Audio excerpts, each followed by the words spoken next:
Well, welcome everyone, and thank you for joining our Apella Academy webinar on Social Security. For those who are new to these webinars, we do one here at Apella every month on a timely topic. Last month, Claire Thornton, Matt Gallagher, and Ed Richter discussed taxes in 2025 and how to potentially reduce them. So if you missed it, please go to our website and check it out. Today's session is also being recorded and will be posted to our website and emailed out for each of you to rewatch or share with anyone who might find value in this educational session. So please do share with family, friends, colleagues, anyone who you think could benefit from this education today. And certainly if you have questions along the way, please use our Q&A function in the chat box, and we will either ask them live if timely as we go along, or we'll get to it at the end of the session. With that, I'd like to introduce our host for today, Jason Gentile. Jason is the Chief Wealth Officer here at Apella, a senior wealth advisor and certified financial planner with over 20 years experience in this industry. And today's topic is one that we've been receiving lots of questions about recently and is a key part of the retirement puzzle. Today, Jason is going to take us through understanding how to make the most of Social Security and avoid costly mistakes along the way.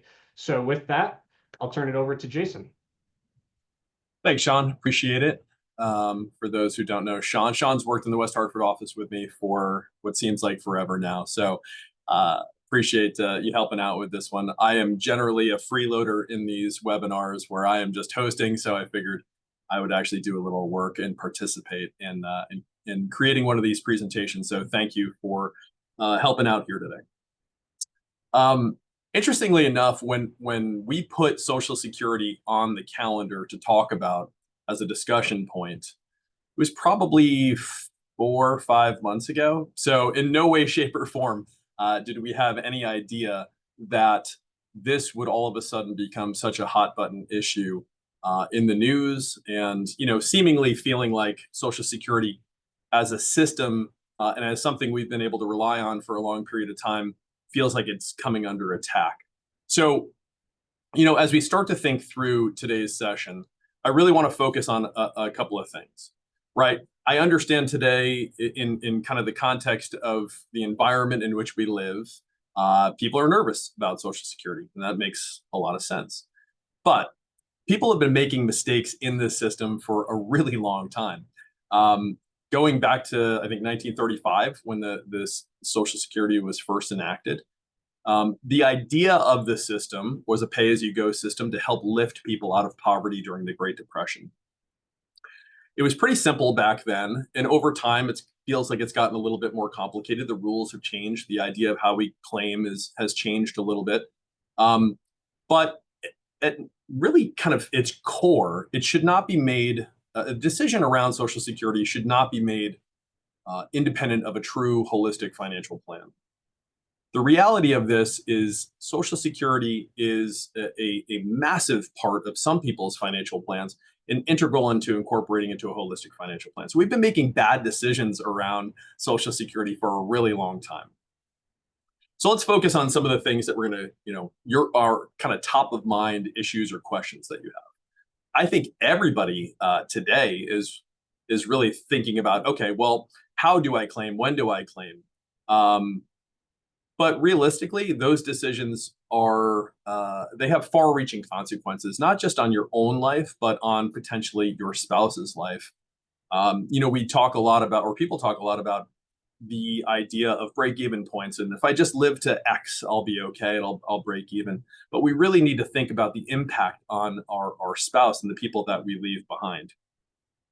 I'll also say, too, that you may have seen somebody wielding a chainsaw recently in the news talking about how this system is a Ponzi scheme and how it's bankrupt, and how the system is kind of defrauding the American taxpayer by paying out benefits to people who are 150 years old. I can assure you that the system is not bankrupt. It is certainly stressed. It is not a Ponzi scheme. In fact, when it was first enacted in 1935, the idea behind Social Security, once again, lift people out of poverty. Those first recipients were the only people who ever got a free ride in this system. And that's because they never paid into it. right? It's always been the workers of today supporting the retirees. So, at the end of the day, I understand why the system is in the news, but I can assure you it's not a Ponzi scheme. The system is not bankrupt. There are not millions and millions of people 150 years old claiming Social Security right now. I think when in advance of this webinar, I looked, and I think according to the trust report, there's about 53,000 recipients who are roughly 100 years old. And just kind of to put a final exclamation point on that, in the system itself, if you attain the age of 150, if you are fortunate enough to live, or unfortunate enough to live that long, Social Security benefits actually stop automatically at 115. So you'd actually have to go back and reclaim them and say, I'm still alive.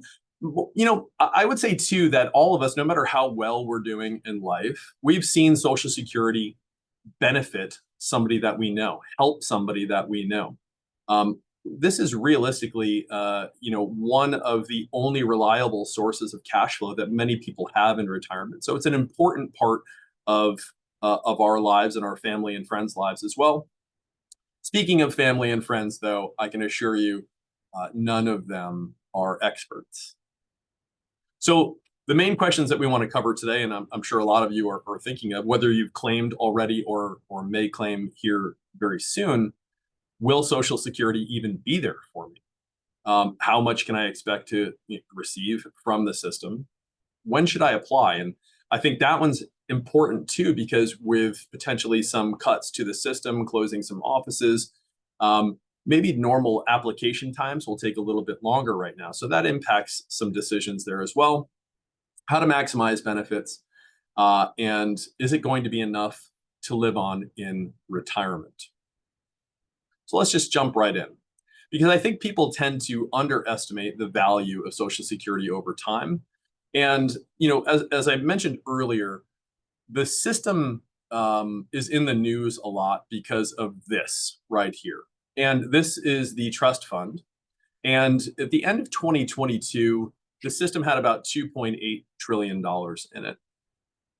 And it's invested primarily in treasuries. It's, obviously we pay FICA, with taxes go into the system to help fund it.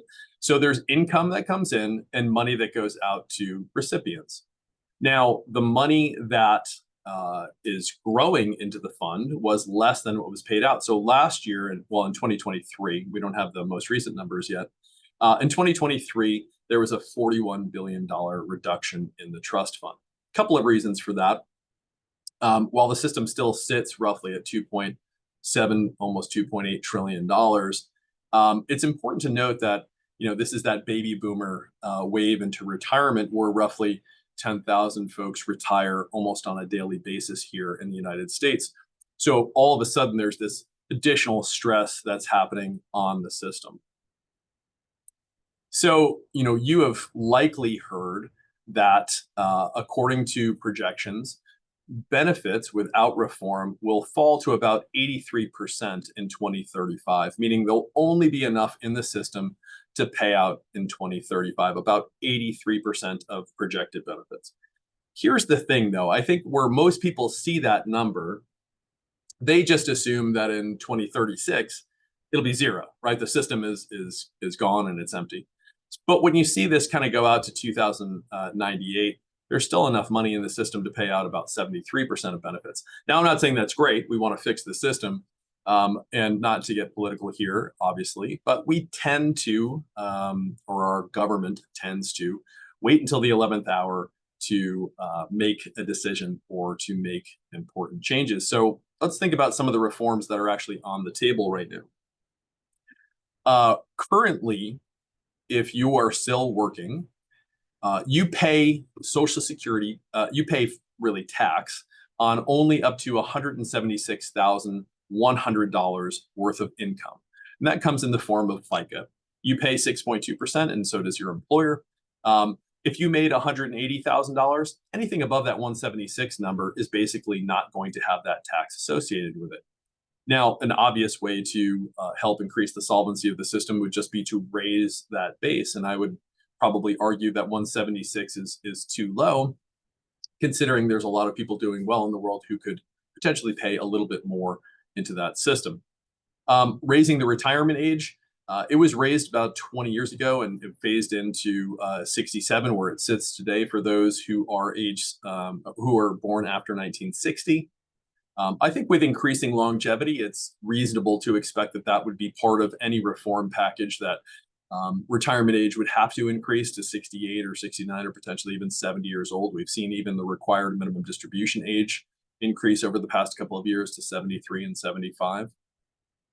We just looked at it. Benefits for future retirees are obviously going to be lower. Do we have to reconsider how the system pays out to those future earners, or reduce potentially, number four there, these cost of living adjustments? Cost of living adjustments we'll talk a lot about, but these COLAs are the thing that allow this Social Security system, this cash flow, this income that people receive, to keep up with the rising cost of goods and services over time. So, that one I struggle with a bit, because I think it's really important to make sure that these payments allow retirees to keep up with how much of an increasing cost we have seen in recent years. Thinking back to the pandemic and the ensuing years, and still today in a lot of different areas, including most famously in the press still today, almost every day, eggs.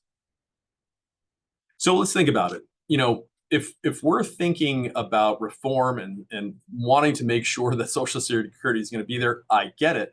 But at the end of the day, we probably have to wait a little bit longer for reform to come into a clearer view. So if we think through, what is Social Security at its core, right? I just said it earlier. It's Social Security inflation protected income that you will receive for the rest of your life. So if you are one of those fortunate or unfortunate people that live to 115, it will be there for you every step of the way. Obviously, a lot of people 30, 40, 50, 60, 70 years ago were not able to save the way certain generations have been in their 401ks, et cetera. So for a lot of people, this represents the bulk of their retirement income and how they live. That's really important. So we need to be smart about how we collect this. So this is a very, very simple example of Social Security, and I'll call it somewhat elementary here. But in order to kind of make this stick, I think for most people, let's just think about $2,000, which is somewhere around, I guess, the average across America. I think most people that we work with probably have a higher Social Security benefit amount, but we'll just stick with $2,000 and we'll incorporate 2% cost of living adjustments on an annual basis. If you lived 10 years in retirement, you would have collected about $262,000 in total lifetime benefits. But if you lived for 30 years, that would have been almost $1 million, $973,000. So, obviously $2,000 might be low for some of the people on here, and this is only thinking about a single person's life. So husband and wife, spouses together, that might be a $2 or $3 or $3.5 million decision that we're making. Once again, going back to what I said earlier, this shouldn't be a decision that we make on an island. Additionally, when you start to really think about how we live, especially in retirement, a little bit more conservatively, maybe, some of us. And that means understanding that now that we no longer earn a paycheck, the price of everything matters a little bit more. So as we budget in retirement, we have to be kind of cognizant of what we're spending on a monthly basis. So thinking about that same $2,000 benefit with a 2% benefit cost of living adjustment, in 10 years, your $2,000 benefit would be $2,400 on a monthly basis. And in 30 years, roughly $3,600. So, that's why I said these cost of living adjustments really matter, because for somebody 30 years later to still get this, that's $1,600 a month less in benefits. So, I'm not a big fan of the idea of reforming when it involves eliminating or lowering cost of living adjustments. So let's think about this a little bit more, right? How much you're going to get in Social Security really depends on a couple of factors. And first and foremost, how much did you earn during your working career? And then when are you going to apply for benefits?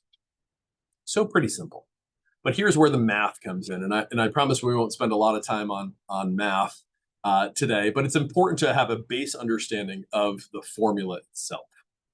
So for every single person, once they hit age 62, the Social Security Administration tallies up all of their earnings and they're indexed for inflation. That's important because obviously what you earned in 1975 doesn't equate to what you would earn today without inflation being adjusted for it. So those 35 highest earning years are averaged into what is called the AIM, the average index monthly earnings. So your highest 35 years, that's important because for some people, maybe they left the labor force to go back to school, and maybe they had kids. There's a lot of reasons why you might not have 35 years worth of earnings. For basic eligibility, you need 10 years or 40 quarters, but for your benefit, they're taking the highest 35. If you only had 30, for example, they would fill in those last 5 years with zeros. So an easy way to increase your Social Security benefit is to work a little bit longer and eliminate those lower earning years with higher earning years, making the assumption that most of us are making more towards the latter half of our careers. Now, this is the AIM here, and it's applied to a formula, which I'm going to show you in a minute. The formula is not super important to remember, but this is going to kind of deliver what we call the primary insurance amount, or PIA. And that's important because that's the amount, if you hear this kind of Social Security jargon, the primary insurance amount is the amount that you receive or are entitled to receive upon full retirement. And then once again, I keep harping on these COLAs because they matter, but we'll get to that in 1 second. So in this example, here's where we're going to get into that bend point formula, and I promise there's really not a lot of math in this. This baby boomer turned 62 here in 2025. They were maximum Social Security earners every year since 22, right? Probably not likely, but for this example, we're just going to make it simple and say they earned the max every year. Their AIM equals about $13,000, and then they apply it to this PIA formula. And the only important thing that you really need to understand inside of this formula is you can kind of see how these replacement ratios, these percentages decrease. And that's because the system was really designed to replace more income for lower earners, right? So at that first part, you're getting 90% replacement. And then we're at 32% and 15%. So the system is not designed to replace all of the income for a high earner. It's designed to replace more and more for lower earners, which is why the formula has these 3 bend points in it. When you apply this formula to this AIM, you come out with a primary insurance amount, once again, the amount the person's entitled to at full retirement age of $4,000 roughly. So we'll take a break from math just for a brief second, let you catch your breath, and we'll start talking about how do we think about that primary insurance amount with our different claiming decisions, right? Because we can claim early and we can claim late. Important thing to note about claiming early, and there's reasons to do it, so I'm not saying it's a no-no.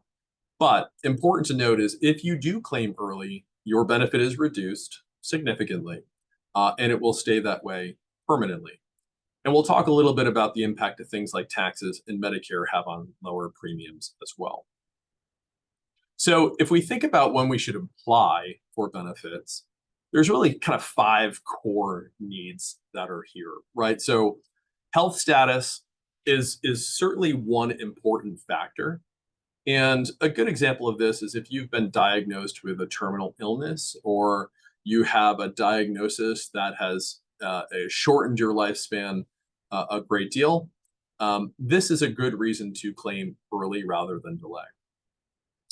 This is probably our number 1 pushback in terms of people asking questions. And I'm not going to live that long is the thing that I hear more times than ever. Anything else when I'm doing a financial plan or talking about Social Security is I'm not going to live that long. but it has to be factored in. And honestly, the idea of longevity increasing over time anyway matters. We have access to better health, better food. We live in better areas. I mean, the life expectancy for most of us is increasing. This one I'll kind of leave as for many people, there is no other option. Maybe we lost our job and it's hard to find another one. Maybe we have other extenuating circumstances and there's no other place to tap into. We just need the money. If we need the money, then we actually have to kind of, in case of emergency, break glass and go ahead and take Social Security. Where there's other options, they should be discussed with your financial advisor to figure out, is this the best path for me to get the cash flow that I need in retirement? This one matters. We'll talk a little bit about whether you plan to work in retirement or not, because there are some impacts to folks who are working and or trying to collect benefits under full retirement age. And this is a huge one here because this one is often overlooked. And I talk about it all the time in the break-even analysis that people always tell me, well, I just need to live this long to break even. And that's not the case, especially when there's somebody that you care about, your spouse, who you want to leave the highest possible benefit. So if you pass, they are able to still live more comfortably than they would have otherwise. So we'll talk a lot about that in a moment as well. Jason, so, Jason, one quick question for you. You mentioned claiming early versus delaying. Somebody in the chat is wondering, what about not claiming at all? Is there a age where you are obligated to claim? It's an interesting question. So no, benefits should automatically start for you at age 70. I can't tell you that they would. There is absolutely no benefit to claiming later than 70. So even if you're still working, which many people do because they love their jobs, in say 70, 71, 72, there's plenty of reasons that people are still working and earning. But at the end of the day, at age 70, all you're doing is helping out the government there. So you should claim your benefit at age 70. It should automatically happen if you haven't, but kind of who knows right now, the system's a little bit stressed in terms of offices, employees, and kind of people keeping their eyeballs on things right now. But there's no additional benefits for those folks to delay. And if you happen to kind of miss it, right? So say you're 71 years old and the system didn't pay out for whatever reason, you can go back retroactively 6 months and claim, say that I made an error. I should have claimed 6 months previous, and you'll get a lump sum check along with your regular benefit payment. Great, thanks. Sure. So a couple other things. I think this is pretty obvious for most folks that no, the Social Security is not going to be enough to live on for anybody, realistically. But unfortunately, a lot of people have to try to make those meet. So let's talk about full retirement age.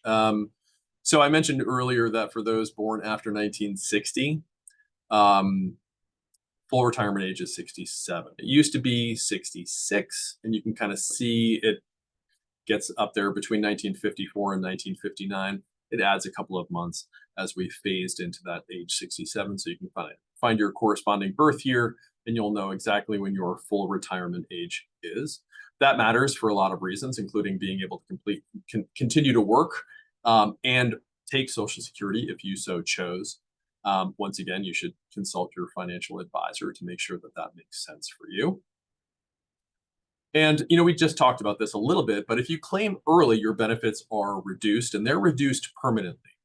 So, for somebody who has a full retirement age of 67, if they claimed at 62, they'd only get 70% of their primary insurance amount.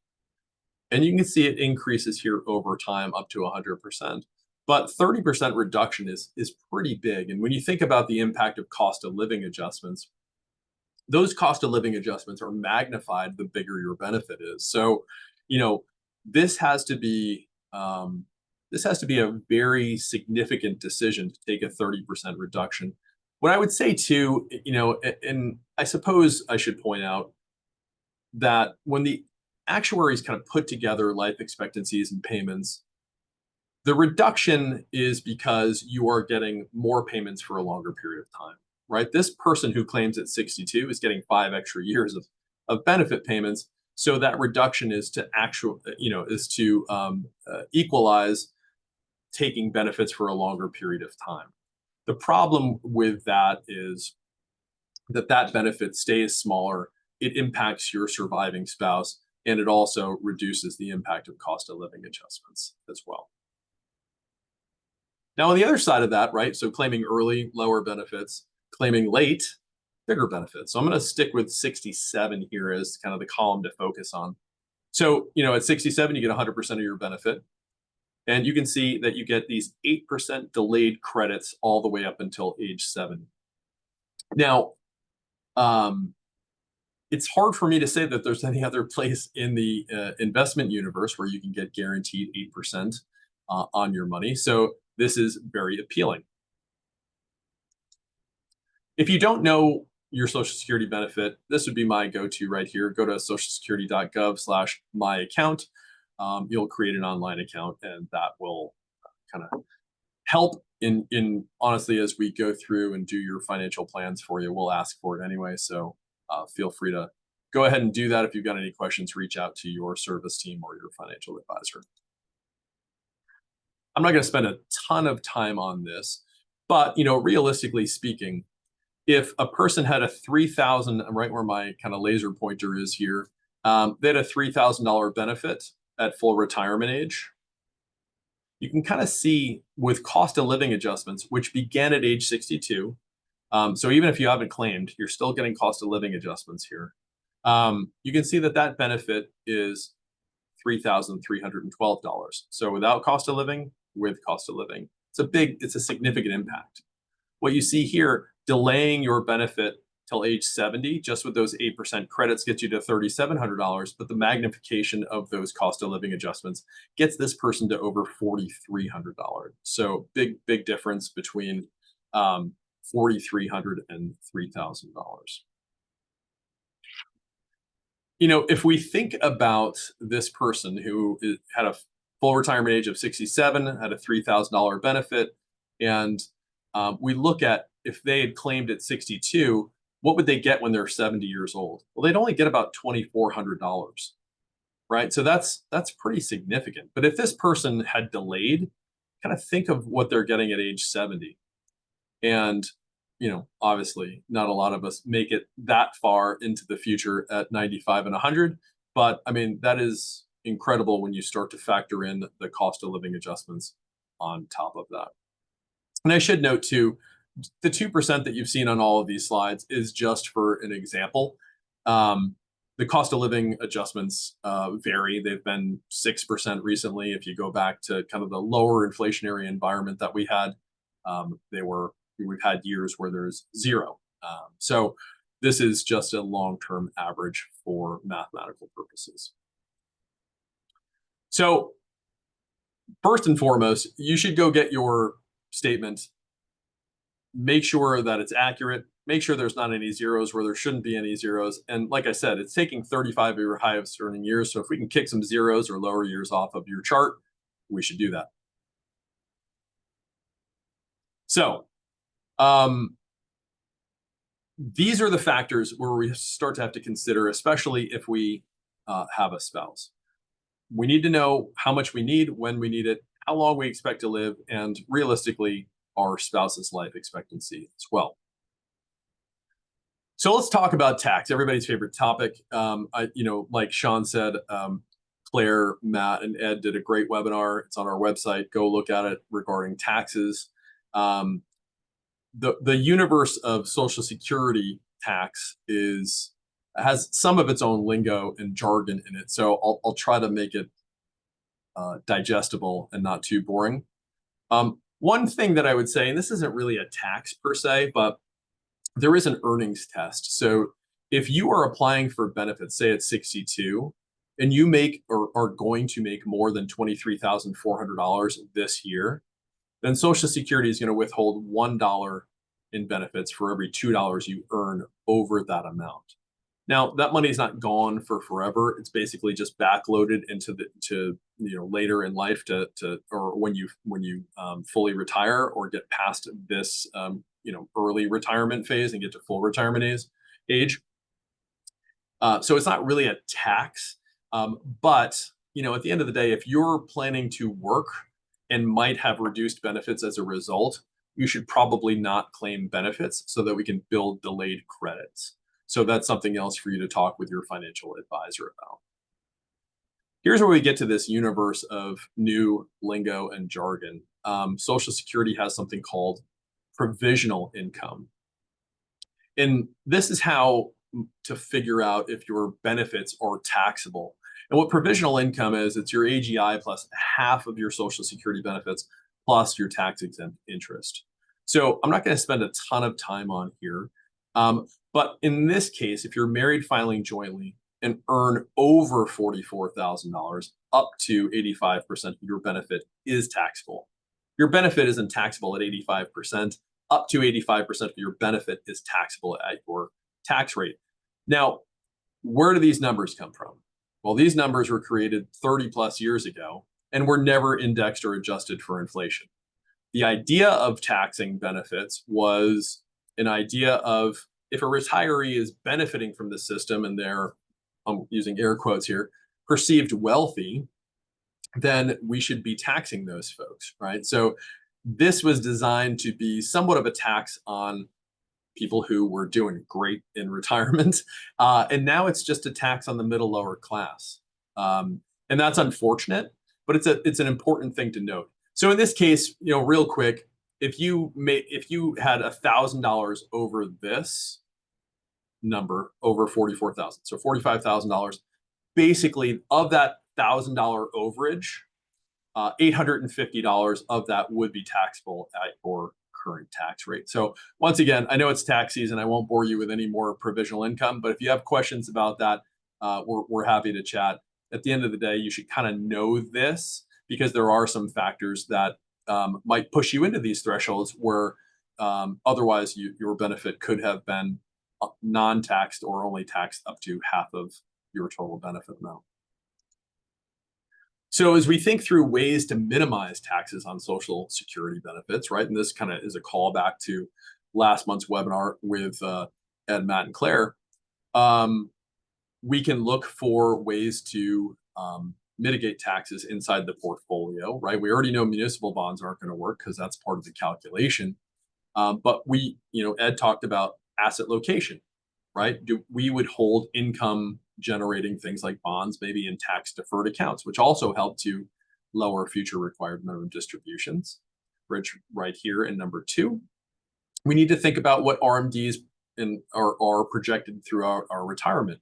So when they kick off at age 73, what's the estimated required minimum distribution that we're going to have? And what's that look like for our remaining years? And what does that do to our tax bracket? For most folks, kind of most baby boomers saved predominantly in a tax deferred way inside of a 401k or 403b, for example. So all of a sudden, they're going to have this big tax issue where they may be in the same or even higher tax bracket when they get to age 73 and beyond. So we like to do things like Roth conversions in those years leading up to RMD age. A simple way is just defer Social Security, right? That way the number of years that you're subject to the tax is just reduced. I hate this one. I include it here because I think there's always a reason to take a look at what you're spending. But in no way, shape, or form am I a big advocate of a simpler lifestyle in retirement. We want you to have fun. We want you to live your best life. We want you to enjoy yourselves in retirement. Retirement is not about hanging up the work boots and staring at the wall all day. In no way, shape, or form are we advocates of dying with the most money. Enjoy your life. And at the end of the day, tax is tax. It shouldn't stop you from living your best life. And this is something that all of us here who are financial planners really preach. Kind of management of tax and tax strategy throughout your entire retirement period can be incredibly impactful in keeping more money in your pocket versus Uncle Sam's.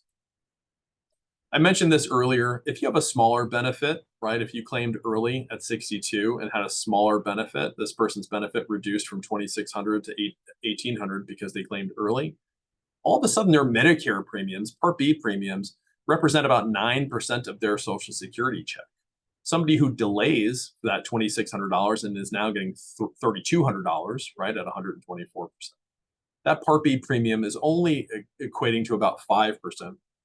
And we all know that Social Security, on average, is about 2% cost of living adjustments. But Medicare has increased by 5 or 6 healthcare costs in general by about 5 or 6% annually for a long period of time. So this matters a lot here, and just another reason to delay benefits as long as you can. If you start lower, it stays lower. COLAs matter. The Medicare premiums matter in terms of another reduction. And, at the end of the day, we want to make sure that your surviving spouse is taken care of if there is one. So that's a key point to remember if you are planning to claim early.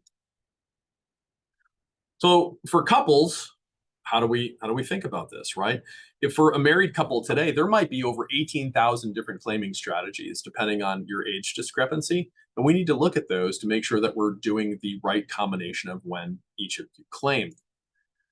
At its very core, though, spousal benefits were really designed to make sure that a non-working spouse originally, if you go back to the 1930s, would get some form of income based on the primary worker's benefit. So in this case, they both worked a little bit. Jane's benefit is only $800 compared to John's $2,000, but immediately the spouse is entitled to half of the primary worker's PIA. So that's just one way that Jane's benefit is lifted from $800 to $1,000 in this example. So spousal benefits are very impactful, even for those who may have earned less than their other spouse by 50%.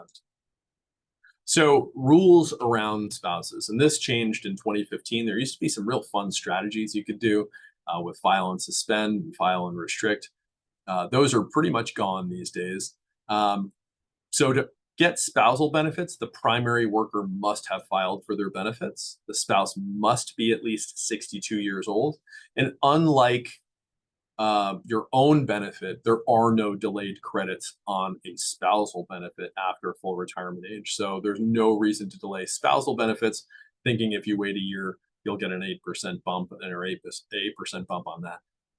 These are always based on the primary insurance amount. So no delayed credits on spousal benefits. So we can coordinate these. And there's a couple of strategies, which, obviously I'm just throwing out there as examples. You should 100% ask your financial advisor about what's best for you. But in kind of a generic cocktail napkin math methodology, if the lower earning spouse's primary insurance amount is more than 50%, you could both delay, and that would give you the maximum lifetime benefit over long life expectancies, right? So if you're both high earners, you should both consider delay, especially if you have long life expectancies.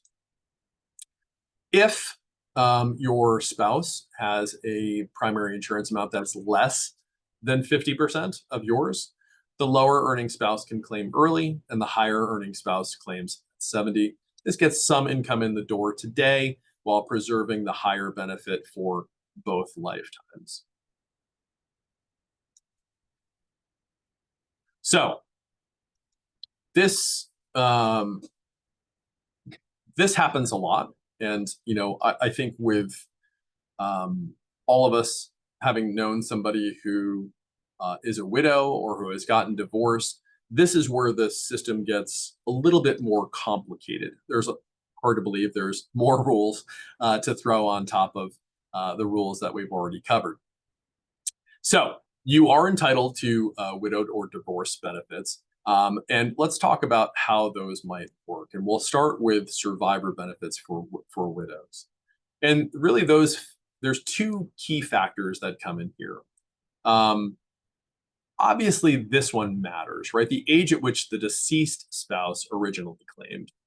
So if I claimed early, that's a problem for my surviving spouse. If I claimed late, the benefit is much higher, right? So if I claimed before full retirement age, the survivor, my spouse, they'll be limited to the higher of the deceased spouse's benefit, or 82% of the primary insurance. This is kind of a lot to think about here, but at the end of the day, this matters because if you claim early, your surviving spouse is not likely to have enough to live on, because one of those benefits is going away, right? The spouse doesn't get both benefits going forward. If the deceased claimed after full retirement age, the survivor would get not only that primary insurance amount, but all those delayed credits. You step into the benefit that the deceased was earning. So this also factors in, right? So if my spouse has died, I have to make a decision on when I will claim benefits. I can claim early, or I can claim at full retirement age. There's some strategy involved there as well. So not only does the age at which my deceased spouse matter, but the age at which I decide to claim on my deceased spouse matters. So this is one of those things where a new rule pops in, right? So you can claim as early as 60 here, technically 50 if you're disabled. But at the end of the day, these are the only times it gets below the age of 62 for potential claiming decisions. So, once again, if the survivor waits till their full retirement age or later, they'll get 100% of the original benefit. So once again, the idea of when to claim or when your spouse claimed and passed away, these are the two key factors. And if you have questions or thoughts or issues with that, we're happy to strategize with you on survivor benefits if you're still confused about your specific situation. Additionally, if we kind of look at just a basic example of this, Joe and Julie are married. They're both over full retirement age. Joe's benefit is $3,600. Julie's is $1,800. Joe passes away. Julie notifies Social Security and her benefit, right? She was earning $1,800. That one goes away, and she steps fully into the $3,600 benefit. So the surviving spouse keeps the higher benefit. So if Julie predeceased Joe in this example, Joe just keeps his own benefit and Julie's benefit goes away. And that's why the larger of the two benefits really, really matters. So if we kind of show this example of how delay impacts that surviving spouse, if Joe's primary insurance amount was $3,600 and he waited till age 70, when his benefit goes from $3,600 to $4,400 and change, then he dies. Now Julie's getting that 44, not the 36. She steps into those, not only the existing benefit of the primary insurance amount, she steps into the existing benefit with those delayed credits, attached to them. So the surviving spouse after a full retirement age with a delayed benefit steps right into that benefit. So what are the rules for survivors? Couples must have been married for at least 9 months, except in the case of accidents. So if you're ever watching the news and you hear somebody fell off a cruise ship, this might be the reason for it. The survivor must be at least 60 years old for reduced benefits. I said this, 50 if disabled. The survivor they can't get the benefit if this person remarries before the age of 60. If you wait till after 60, you can still get the survivor on the deceased spouse.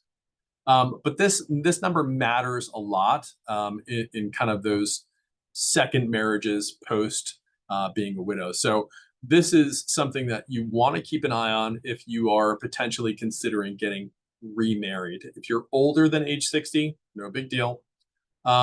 This is kind of a yet another rule. For divorced spouses, as long as you were married for 10 years, you are eligible for divorced spousal survivor benefits. So, divorce.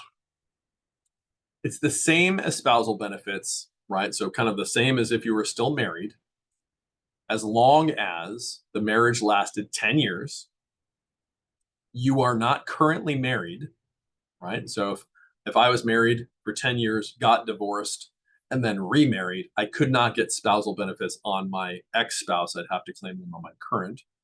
The ex-spouse is at least age 62, right? So that matters in terms of being able to claim on their record. They have to be eligible. And, in a good way, if the divorce was more than 2 years ago, especially where maybe you're not friends with your ex-spouse, this person doesn't even have to have filed for benefits. So that matters a lot too. And I know where it gets into divorce, it gets, it gets very challenging to share information or get information. If you're divorced, you don't have to go to that person for their Social Security benefit. You just need to prove to Social Security that you were married for at least 10 years. And divorce and marriage certificates are really all they need for this, and you don't have to involve that person at all.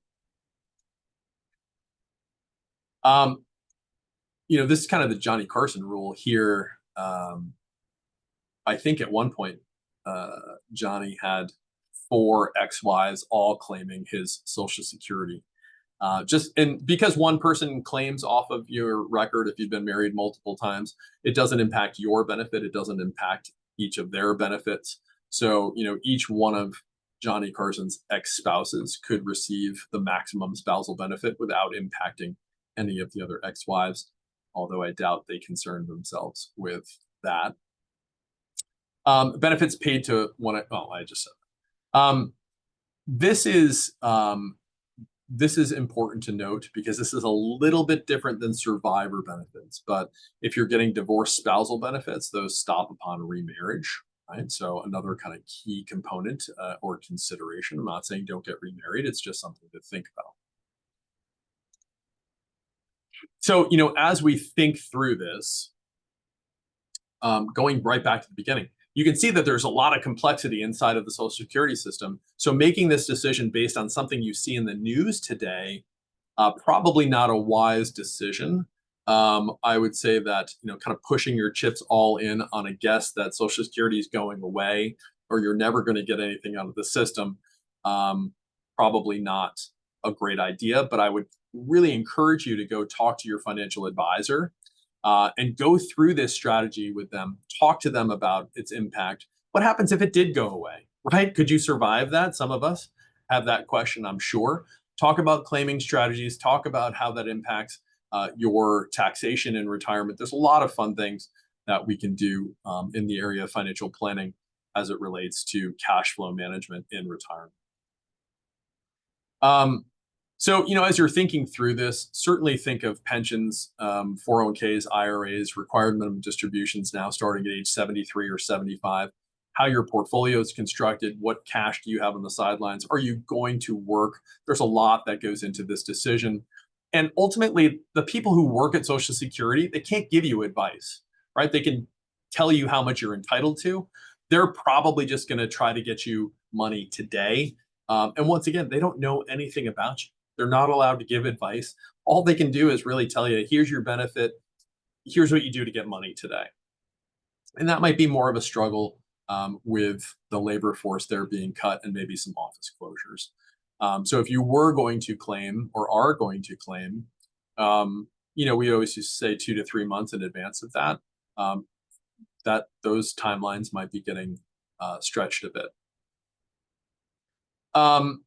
So, obviously there's a lot of questions around this. We would encourage you to ask your financial advisor. I'll stay for some questions right now. And I'm just going to come back to this slide as I click through for compliance, my disclosures. So with that, I will say thanks. And Sean, I will open it up to see if there are any questions in the chat. Thanks, Jason. Lots of questions have come through. I'll read off the first one here from James. He says, I won't live until 80 or 90, so why wouldn't I just claim now? Yeah, thanks for that question, James. it's interesting. If you look at the Social Security Administration and the actuaries that they work with, they give us great statistics. And a healthy non-smoking woman today, age 65, has a 73% chance to live to age 85. They have a 53% chance to live to age 90, and about a 29 or 30% chance to get to age 95. Men slightly less, right? 64% chance for them to live to 85, and less than a coin flip, 40-ish, 43% or so for them to get to age 90.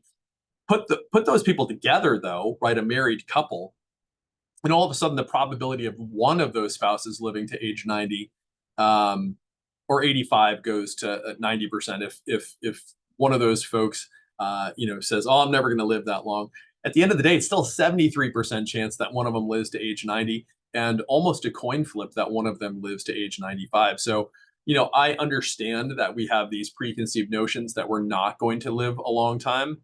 But the real risk in kind of finances is longevity, right? We have to plan for long lifetimes. I'm not saying stare at the wall, do nothing, right? But, at the end of the day, we have to assume that we're going to live into our 80s and probably 90s. When we do financial plans, Sean, we're doing them out to age 95 most of the time, because that's kind of what we see from our clientele. People are living a really long time now. So I would encourage you to rethink that, because one, it's not a great way to think. We want to live a long time, but two, it's probably not accurate. Thanks, Jason. Another question from the chat just came in as you were talking. How do I know if my mother is getting my father's Social Security or not? Did she have to do something to change this, or does it automatically happen when a spouse dies? Yeah, so it'll automatically happen once the death is reported to the Social Security Administration. You'll get that higher benefit. If you had questions about that, you can go online and look at the benefits statements. I don't know how each of them, how much each person earned. But if you had a reasonable guess as to what each of them earned, say one was higher and one was lower, only the higher should remain. So I would say if you had any idea of previous earning records, or to go online and check that out. You could go into a Social Security office and check that, but I have a 99.9% probable that it was automatically adjusted to just being the higher of the two benefits. Thanks, Jason. This next question is one that we actually get a lot. This is Heidi from Seattle. She was a school teacher and worked in a non-teaching job that had her benefits reduced, and she heard that reduction was going away, but isn't quite sure how that works. Yeah, she's referring to the windfall elimination provision and the government pension offset. Those provisions were enacted a long time ago in what they considered to be people profiting from this system. So people who worked in the private sector and then also worked in the public sector would potentially have their benefits reduced so that they would not be able to collect their full Social Security. For folks like her, if you go back to that bend point formula, the windfall elimination provision, basically that 90% payout rate at the first tier of the bend point formula. I promised there wouldn't be math, and I went back to it. That actually was reduced to, I believe, 50% or 40%. So that's where that big reduction came in for most people who were subject to the windfall elimination or the government pension offset. If you were receiving survivor benefits and collected a pension, those were done away with. Really, the previous administration voted on that, got it enacted in January, I believe, of this year in the what was called, I think, the Social Security Fairness Act or something along those lines. Fairness is definitely in there somewhere. So the GPO and the WEP have been eliminated. I forgot how many people that affects. It's not the biggest portion of Social Security recipients. It's a relatively small percentage. But at the end of the day, People who were subject to that will see higher benefits now.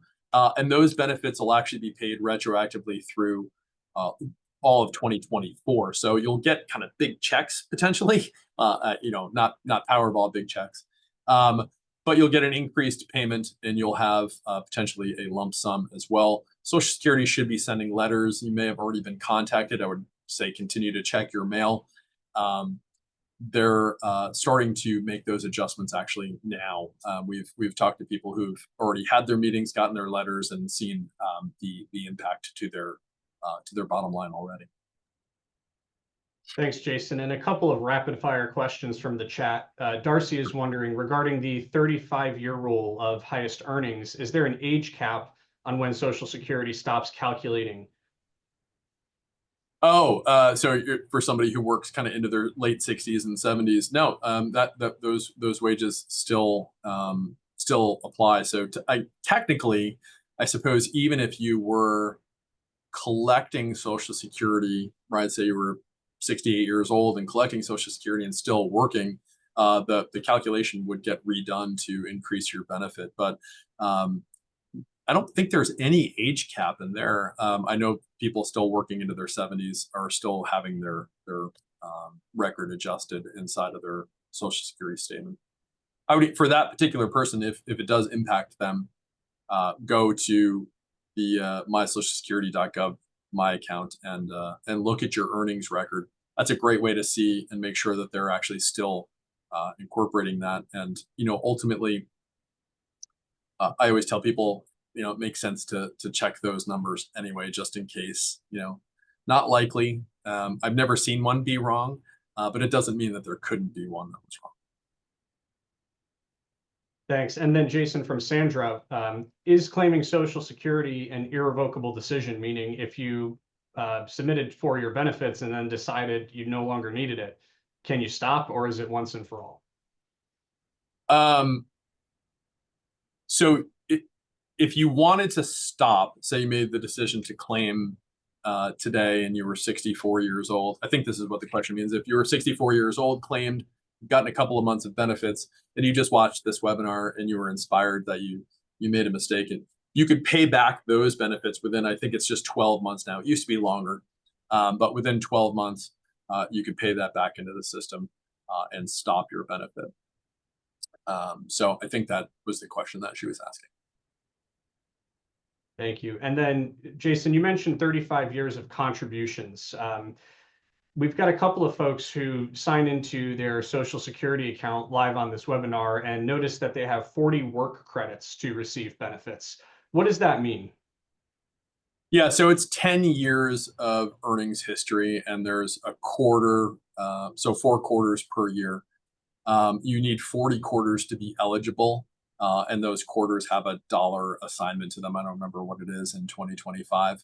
But basically, for basic eligibility in Social Security, you need 40 quarters, which essentially equates to 10 working years. Thank you. And one last question here, Jason. I'm still working and want to continue to until age 70. I would like to stay on my company benefits, but was told there would be penalties. Should I just claim Social Security and go on Medicare? Okay, so for Medicare has different rules, right? So you can continue to work and stay on employer benefits as long as your employer has credible coverage and employs north of 20 employees. It doesn't mean you should. You kind of have to measure what the most economical or financially intelligent decision is, and that's something an advisor can help you with. But at the end of the day, you don't have to go on Medicare if your company benefits are cheaper and you're eligible to avoid those penalties. Like I said, your company has to have more than 20 employees and creditable coverage. I'll say for people who continue to work, maybe claim Social Security and want to enroll in Medicare, and Part A is the hospitalization coverage, and that's free. You could enroll in that, kind of one reason not to, even though it's free. And if you're still working, you wouldn't be able to, contribute to health savings accounts anymore. it's a kind of a windy road with a lot of, well, if then statements in there. But generally speaking, this person, it sounds like they could stay on their company benefits with that assumption that it's, a big company, or switch to Medicare. But you should do an analysis to find out what's kind of makes the most sense for your financial situation. Excellent. Thanks, Jason. And I believe in terms of the chat, I think we've answered as many as we possibly can. I know I've responded to some live as Jason was talking, and hopefully everyone got the answers they needed. If there's any last minute questions, feel free to enter those into the chat. Yeah, I think the questions that we got asked are great. And I know people, when they ask questions, have a lot more that are very applicable to their own circumstances. I've harped on this throughout the entire presentation here today. Apella has, somewhat biased, the best financial planners in the industry, and you should lean into them for help with this question and your overall financial plan. Like I said, this might be $1 million, $2 million, $3 million decision, and one that should not be taken lightly. Excellent. Well, thank you, Jason. And if anyone has any additional questions, feel free to reach out to your advisor or an advisor at Apella Wealth. You can check out our website and see all the different geographies across the country in which we operate. And I do want to remind everybody that coming up next month, we have Apella's own Phil Calandra and Sean Steele doing our monthly webinar on behavioral finance and investments. The topic is going to be centered around how to position your portfolio for success in any administration. That will be April 24th. And then coming up May 22nd, we have Apella's Audrey Johnson, Kathy Parks, and Mark Prendergast doing an estate planning webinar. And this will focus on important considerations in developing your estate plan to optimize giving to loved ones in the most tax efficient way. Can't wait. Looking forward to all those five great financial planners and speakers. So looking forward to those. Excellent. Well, thank you very much, everybody, for joining. Again, if you have questions, feel free to reach out to us, email us. We're all on our website. Just go to our locations page. Again, this has been recorded and will be distributed to everyone who attended. And it will also be posted to our website right at the top in the top right corner. So you will be able to go in and see all of our webinars that we've done in the past, and all upcoming will be posted there as well.